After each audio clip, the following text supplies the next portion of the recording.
मोदी को मानने से पहले अपने माँ बाप के हो जाओ, अपने भाई के हो जाओ, जिस माँ के पेट से तुमने जन्म लिया। अगर तुम अपने परिवार की फिक्र नहीं करते हो तो मोदी मोदी मत करो।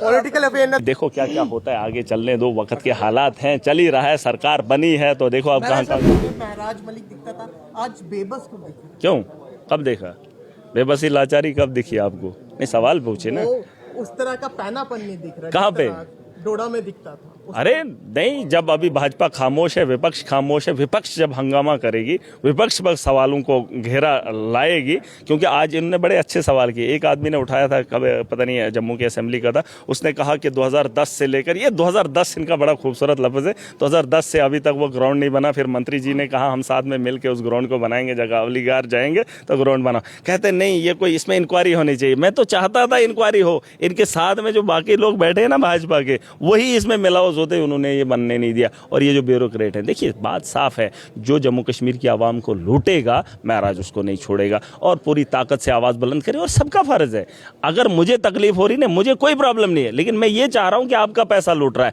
आपका घर बर्बाद हो रहा है, मैं आपके घर की बात कर रहा हूं, और आप अपने घर को बचाने के लिए उससे डरते हो। हम अपने भाई के खिलाफ खड़े हो जाते हैं, हम अपने माँ बाप के खिलाफ खड़े हो जाते हैं। हम वो लोग हैं जो भाई के साथ लड़ने के लिए कोर्ट में जा सकते हैं, सर फोड़ सकते हैं, लेकिन एक नेता के खिलाफ बात नहीं कर सकते। माँ बाप को छोड़ सकते हैं, जिसकी जमीन पे, जिसकी वरासत पे हम बैठते हैं, उससे लड़ सकते हैं, उसको मार भी सकते हैं, बहुत सारे ऐसे मैंने देखे। लेकिन एक नेता जब आता है, हाथ मिलाया होता है उम्र में एक बारी, बस हम उसके दीवाने हो जाते हैं। अगर वो हमारा गला भी काट ले, वो हमारी जमीन भी छीन ले, हमारा वजूद हमसे छीन ले, लेकिन हम उसके खिलाफ नहीं बोलेंगे। जिस तरीके से मोदी जी का मैं नाम लेता हूं, कुछ को मिर्ची लगती है।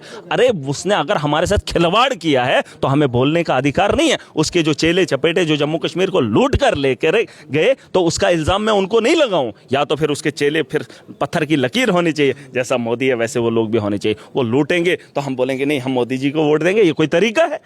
आप अपने माँ बाप के साथ 2 मिनट की बात अगर वो ऊंची आवाज में करेंगे, आप उनसे महीनों बात नहीं करते, उन्हें घर से निकाल देते हैं। अपने माँ बाप, जो अपने माँ बाप का नहीं है, मोदी का निकलेगा। मुझे वैसे लोगों से नफरत है, वो लोग 100 बार सोचें।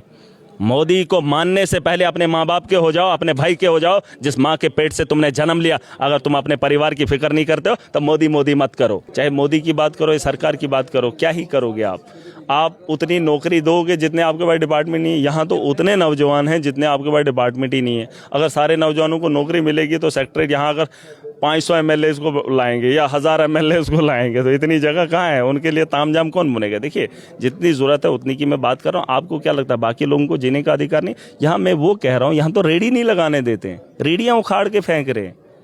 यहाँ होटल इंसान नहीं लगा पा रहा है, उसके लिए परमिशन नहीं दे रहे। मैं सरकार, रोजगार ये नहीं होता। रोजगार क्या होता है? नौकरी होती। नौकर मीन्स नौकरी। आप सुन लीजिए, फिलहाल नौकर कोई बनना ही नहीं चाहता। किसी को बोलो ना और नौकर कहाँ है, वो नहीं मानेगा। अगर कोई गवर्नमेंट नौकर होगा ना, मैं गवर्नमेंट का नौकर हूँ, वो नौकर में शान नहीं होती है। शान ये होती है, आपको समझना चाहिए हम रोजगार पैदा कर रहे हैं, हम अपना काम कर रहे हैं, इससे हमारे बच्चों की परवरिश हो रही है। इस जहन से आना चाहिए। और ये रोजगार आपको कहीं भी मिल सकता है, कहीं भी मिल सकता है, बस उस कमाने वाले होने चाहिए। अगर सरकार आपको 60,000 सैलरी देता है, क्या पता अगर आप कुछ अपनी नौकरी करेंगे 1 लाख कमाएंगे, तो उसमें क्या आपको हर्ज है? मैं चाहता हूं नौकर वो भी है। यहाँ तो बात अच्छा है जिस तर्ज पे मैं कह रहा हूं। देखिए, ऐसी बात नहीं है कि हर आदमी को सरकारी नौकरी मिले, लेकिन ऐसा नहीं जो हर पढ़ा लिखा है उसको क्या सबको सरकारी नौकरी है। वो बहुत सारे लोग हैं जो ऐसे दर बदर की ठोकरें खा रहे हैं।